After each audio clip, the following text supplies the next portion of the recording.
नमस्कार दोस्तों, राजस्थान जीके के इस लघु अध्याय राजस्थान के लोक देवताओं में आपका हार्दिक स्वागत है। आज हम पढ़ेंगे राजस्थान के प्रमुख लोक देवताओं में से पाबूजी राठौड़। पाबूजी राठौड़ है, इनको राजस्थान के पीर कहा जाता है। पीर का क्या अर्थ होता है हमने पहले जान लिया है। पीर का अर्थ होता है वह लोक देवता जिनको हिंदू तथा मुस्लिम धर्म दोनों धर्मों के लोग मानते हैं, उन्हें पीर कहा जाता है। आपने सुना, आपने पढ़ा था पाबूजी राठौड़ जो राजस्थान के लोक देवताओं में शामिल है। इनके साथ साथ अन्य और कौन कौन से लोक देवता है जिनको पीर कहा जाता है।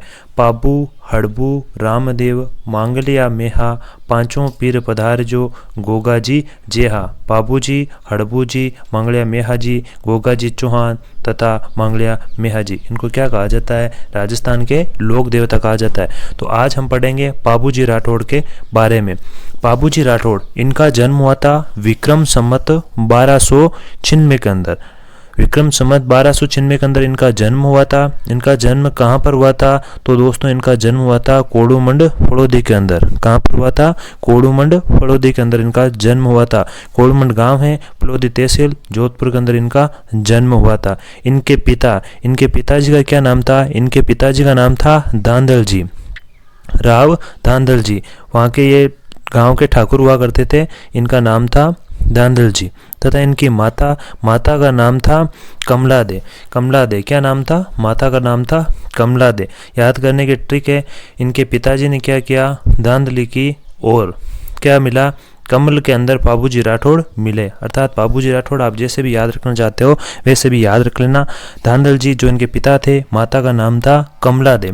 कमला दे इनकी पत्नी थी। पत्नी का नाम था सुप्यार दे। कहीं कहीं आपको मिलेगा फूलम दे। क्या मिलेगा? फूलम दे, सुप्यार दे या फूलम दे। अब इनको कैसे याद रखें? इनको याद रखने के लिए ये ट्रिक है, इनका सुप्यार दे, सु धन प्यार, यानी कि अच्छा प्यार कहाँ पर कैसे मिलता है? फूल से मिलता है, यानी कि फूल दे या फिर सुप्यार दे। ये अमरकोट की राजकुमारी थी। इनके विवाह के बारे में अभी हम जानकारी प्राप्त करेंगे। अमरकोट की ये राजकुमारी थी। दोस्तों आगे ध्यान रखना, इनकी सवारी किनकी थी? पाबूजी किस गाड़ी की सवारी किया करते थे? इनकी कौन सी फॉर्चूनर थी? तो फॉर्चूनर की बात करें तो इनकी जो गाड़ी थी, सवारी थी, वह थी घोड़ी। और घोड़ी भी कैसी? घोड़ी का नाम था केसर कालवी। कोई कहीं ना कहीं आपको मिलेगा कालमी बोलो चाहे कालवी बोलो, वैसे कालवी था। केसर कालमी नाम की इनकी घोड़ी थी जिसका रंग कौन सा था? उसका रंग था काला रंग था उसका। इनकी घोड़ी के बारे में एक किंवदंती मिलती है। कहा जाता है इनके जो पिताजी थे धांधल जी एक दिन सुबह अपने नित्य कर्म करने के लिए गए हुए थे। जब वो नित्य कर्म अपने पूजा पाठ करके भगवान सूर्य को जल चढ़ा रहे थे, उसी समय जैसे वो जल चढ़ाते आंखें उनकी बंद थी। आंखें खोली तो उनके सामने एक अप्सरा थी। वो अप्सरा प्रकट हुई। तो अप्सरा को देख करके मन ही मन के अंदर वो बहुत मोहित अप्सरा की सुंदरता पर वो मोहित हो जाते हैं। मोहित होकर के उनको पूछते हैं, क्या आप मेरी पत्नी बन सकते हो? तो अप्सरा कहती है, मैं आपकी पत्नी बन सकती हूँ, परंतु मेरी भी एक क्या है? शर्त है। तो बोला, क्या शर्त है? उन्होंने कहा, जब भी आप मेरे महल के अंदर प्रवेश करोगे तो अलग से पहले मेरा महल बनवाना पड़ेगा। कि बना देंगे। फिर बोला कि जब आप मेरे महल के अंदर प्रवेश करोगे तो आप मुझे कुछ संकेत करना पड़ेगा। आप जब मेरे को संकेत करेंगे तो मैं समझ जाऊंगी या समझ जाऊंगी। उसी के पश्चात आप क्या कर सकते हो? मेरे महल के अंदर प्रवेश कर सकते हो। धांधल जी ने कहा, जी बिल्कुल। जब भी महल में प्रवेश करूंगा तो सर्वप्रथम मैं क्या करूंगा? सर्वप्रथम मैं महल के अंदर आने से पहले आपको संकेत दे दूंगा। अन्य किसी भी व्यक्ति की आपके महल के अंदर क्या नहीं होगी? एंट्री नहीं होगी। ऐसा किसने कहा? धांधल जी ने कहा। अब होता क्या है, काफ़ी समय पश्चात एक दिन क्या होता है, वो एक पुत्र को जन्म दे देती है। वो पुत्र कहा जाता है वो पाबूजी थे। पाबूजी का जन्म हो जाता है और पाबूजी बच्चे होते हैं। एक दिन का समय होता है कि धांधल जी बाहर से आते रहते हैं। जैसे वो एंट्री करते हैं उस दिन वो भूल जाते हैं कि इनको कुछ संकेत करना है। बिना संकेत के अंदर घुस जाते हैं। जैसे वो देखते हैं महल के अंदर, तो महल के अंदर घुसते हैं। अंदर जाते ही देखते हैं तो पाबूजी जो छोटा एक बच्चा है वो क्या कर रहा है? शेरनी का दूध पी रहा है। किसका दूध? शेरनी का दूध पी रहा है। जब देखा तो धांधल जी अचंभित रह गए। उन्होंने कहा, ये क्या मामला है? मेरे तो समझ में नहीं आ रहा। वो मन ही मन के अंदर इतने अलग तरीके से क्या हो गए दोस्तों, दुखी हो गए और सोचने लगे ये क्या है, ये लीला कौन सी है, मुझे कुछ पता ही नहीं चल रहा, ये शेरनी कहाँ से आ गई, अप्सरा कहाँ गई, ये वो सारी बातें ऐसी सोचने लगे।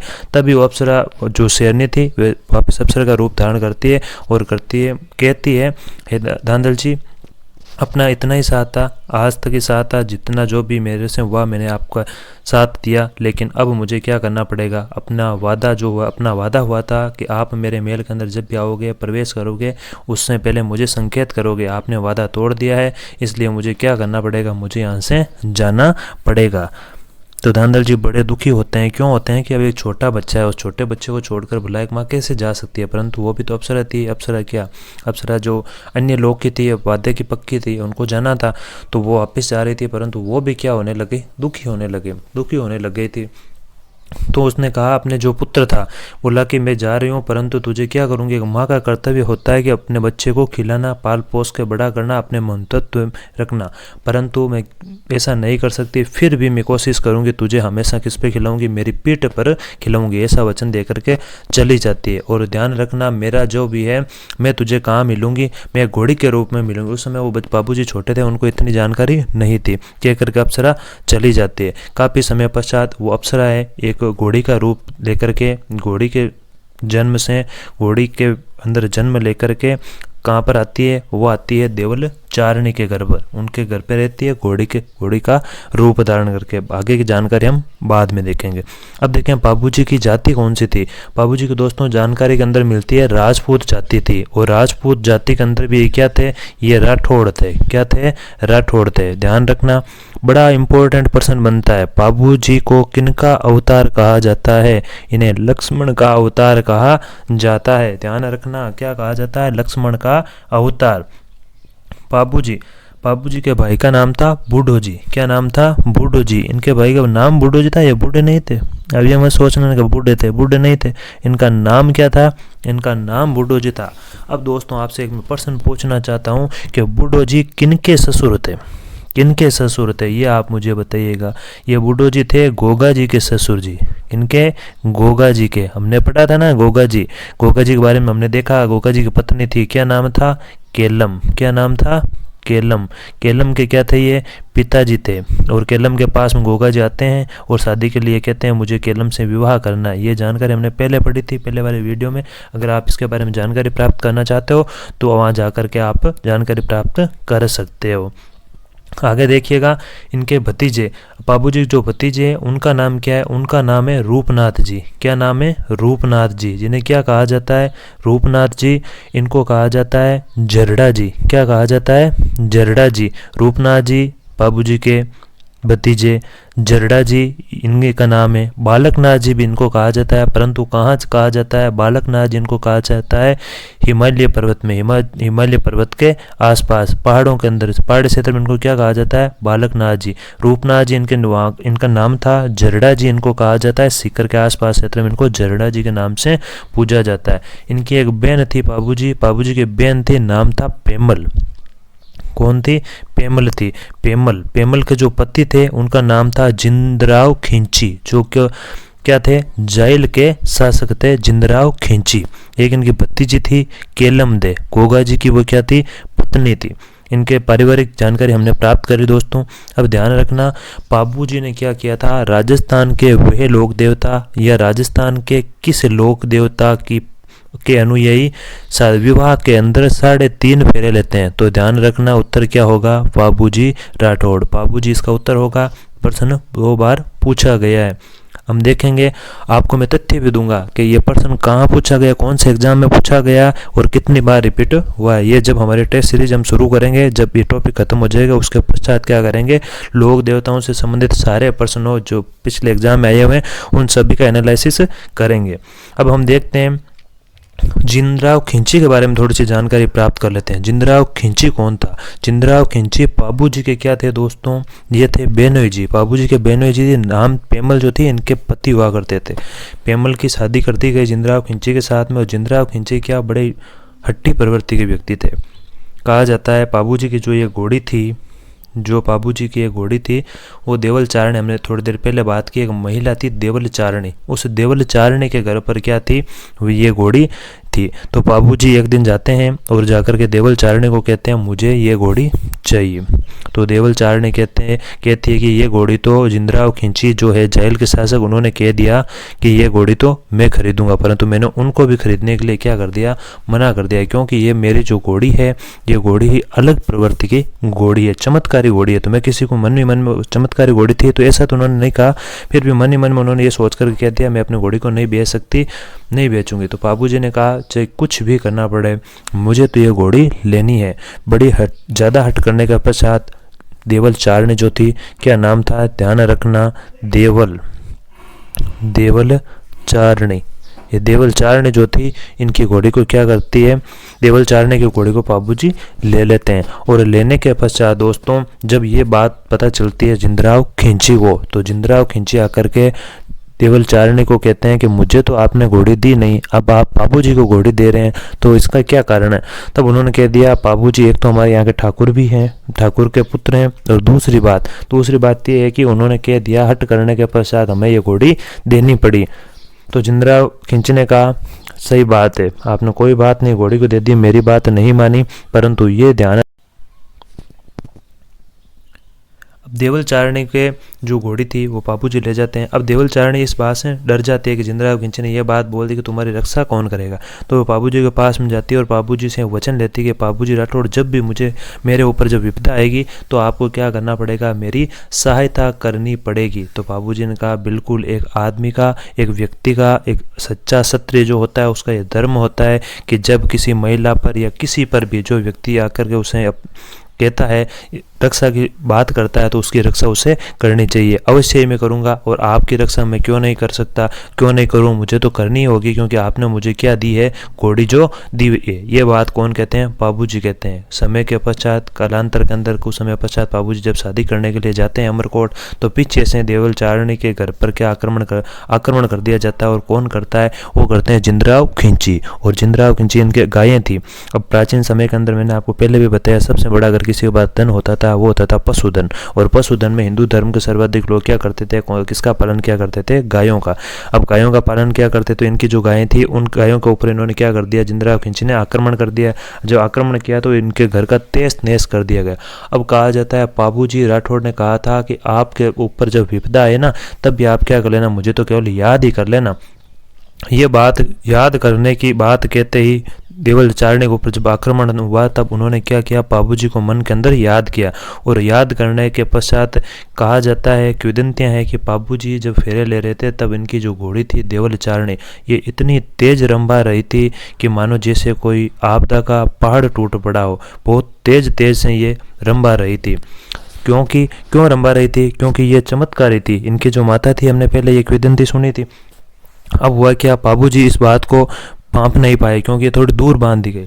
फिर इनके बूढ़ो जी जो थे, बूढ़ो जी इनका ऐसा तो नहीं हो, बाबू को भी पता चलेगा तो बाबू क्या करेगा, बाबू जो राठौड़ है वो इस बात से परेशान होगा, तो इनको दूर ले जाओ। कहा जाता है थोड़े दूर और ले गए, फिर भी वो घोड़ी बहुत तेज से बोल रही थी। इस बात का बाबूजी को पहले फेरे लेते पता नहीं चला, दूसरे फेरे में, तीसरे फेरे जैसे उन्होंने लिया तो इस बात का उनको पता चलता है। और पता चलता है तो क्या करते हैं, बाबूजी राठौड़ जो है वो वापस अमरकोट से अपनी घोड़ी लेकर के, जो केसर काल में घोड़ी है, वहाँ से 3.5 फेरे शादी के लिए हुए, वहाँ से सीधे कहाँ पर आ जाते हैं, वापस आकर के जिंदराव खिंची के ऊपर आक्रमण कर देते हैं। जिंदराव खिंची के ऊपर आक्रमण करते हैं, इसके अंदर क्या हो जाते हैं, जिंदराव खिंची के साथ आक्रमण करते हैं और आक्रमण के अंदर बाबूजी क्या हो जाते हैं, वीर गति को प्राप्त हो जाते हैं। दोस्तों ध्यान रखना, जब बाबूजी वीर गति को प्राप्त हो जाते हैं तब इनके मौत का बदला लेते हैं बालकनाथ जी, रूपनाथ जी, जरडा जी। ये तीनों एक ही नाम है, मैंने यहाँ लिख भी रखा है कि बाबूजी के मौत का बदला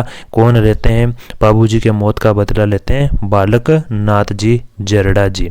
ये बात ही इनकी कहानी से संबंधित। अब हम देखते हैं इनके उपनाम क्या है। उपनाम है इनके ऊँटों के देवता। ऊँटों के देवता किनको कहा जाता है, बाबूजी को कहा जाता है। तो राजस्थान में सबसे पहले ऊँट लाने का श्रेय किनको जाता है, बाबूजी को जाता है। बाबूजी श्रीलंका से लेकर के आए थे, क्या लेकर के आए थे, ऊँट लेकर के आए। ऊँट को क्या कहा जाता है, राजस्थान का रेगिस्तान का जहाज कहा जाता है ऊँट को। प्लेग का रक्षक या प्लेग रक्षक निवारक देव किनको कहा जाता है? बाबूजी को कहा जाता है। प्लेग एक बहुत बड़ी बीमारी थी, उस बीमारी का इलाज जो था बाबूजी ने किया था, तो लोग इनको आराध्य देव मानने लगे, निवारक देव मानने लगे। लक्ष्मण का अवतार, बाबूजी किनका अवतार थे? बाबूजी लक्ष्मण के अवतार थे। हाड़ फाड़ के देवता, हाड़ फाड़ बीमारी होती है, उस बीमारी के क्या थे? देवता, हाड़ फाड़ के देवता। रायका जाति के आराध्य देव, रायका जाति, रायका या फिर रेबारी जो जाति है वो ये राजस्थान की एकमात्र ऊंट पालक जाति है। कौन सी जाति है?